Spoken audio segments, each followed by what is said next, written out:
Hey everybody, thanks for joining me today for Grace with Paul Gray.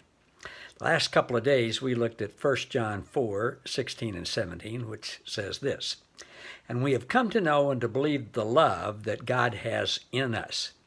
God is love, and the one who resides in love resides in God, and God resides in him.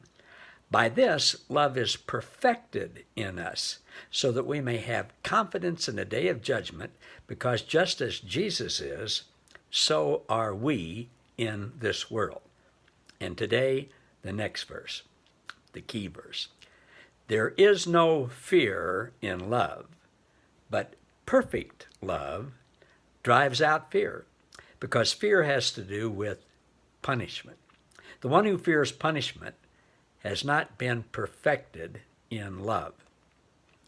Papa's been revealing something to me the last few weeks that I've been thinking and praying about and listening to him for more and more revelation every day about this specific verse.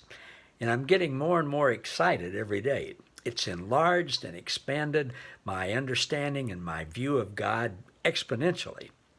You know, we spend a lot of time in religious circles trying to define and explain divine love. A lot of books written about it. And we even limit and impose conditions to God's unconditional love.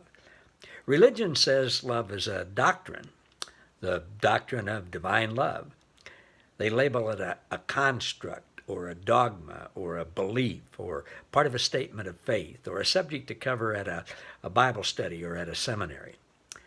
But in trying to define what divine love is, we're actually wasting our time.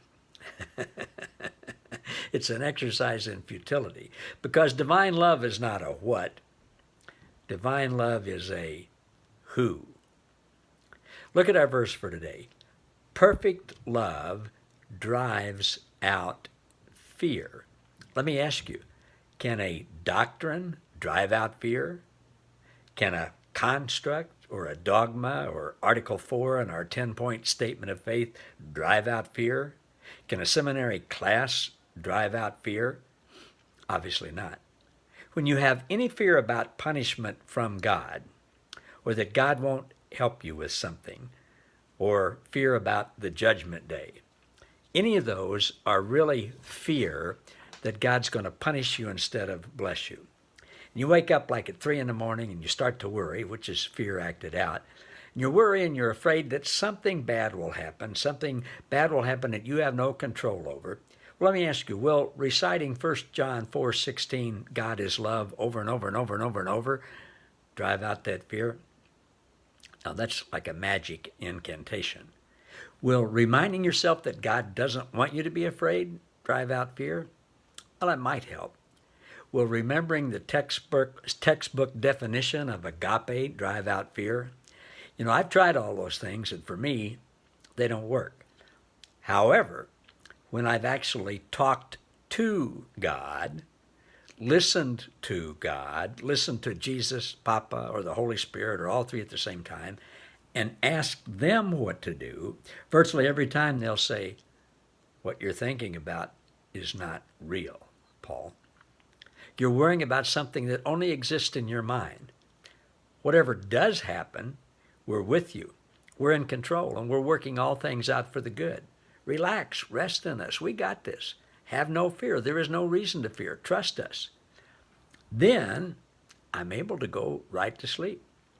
See, when I'm worrying about someone, afraid what happened to them, a loved one or friend, because of poor decisions or illness or the economy or politics, in essence, I'm doubting that God will help them. I used to recite Philippians 4:6, "Be anxious about nothing." And I said it over and over and over and over again, thinking that God had a tripping point. Maybe after the 49th time or the 71st, he'd plunk the magic twanger and Froggy would stop my worries. Sometimes after doing that, I'd get to sleep from exhaustion, but that's about it. Perfect love, though, is able to drive out fear, because perfect love is God, God himself. God is perfect love. 2 Corinthians 13 and 14, the Message version says, "The amazing grace of the Master Jesus Christ, the extravagant love of God the Father, the intimate friendship of the Holy Spirit be with all." You know, the Trinity, this is why the Trinity, understanding the Trinity is so important. The Trinity is one essence, three entities, the same, one, but sometimes with different functions. Jesus is grace, Mr. Grace. The Holy Spirit is friendship, community, capital C. Papa is perfect, extravagant love. Each of my three kids call me Dad or Daddy, but they know my name is Paul Gray. We call God the Father Papa, like Jesus does, or whatever you choose to call him. But his name is actually perfect love. That is God's name. That's who God is.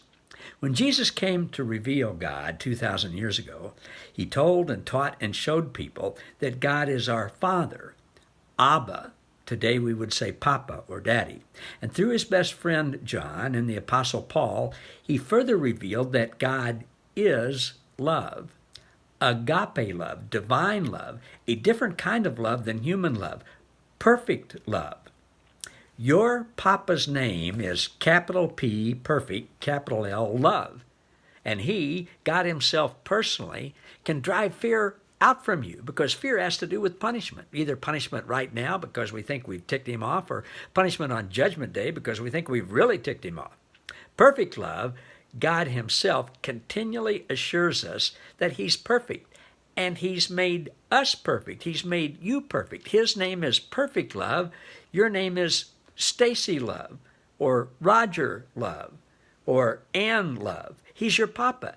He loves you unconditionally, and you have nothing to fear from or about God ever. If you're fearing God for any reason, about yourself or anybody else, that means, my understanding, that you don't yet fully believe in or know or trust perfect love. You aren't perfected, meaning you really don't yet know who God is and who you are. You are perfect, you just don't know it yet. So go to him, listen to him, believe him, trust perfect love, and say goodbye to fear. Perfect love is who God is. Perfect love is who God is, and perfect love lives in you and wants to live through you and as you. That's really good news. Thanks, everybody. See you next time.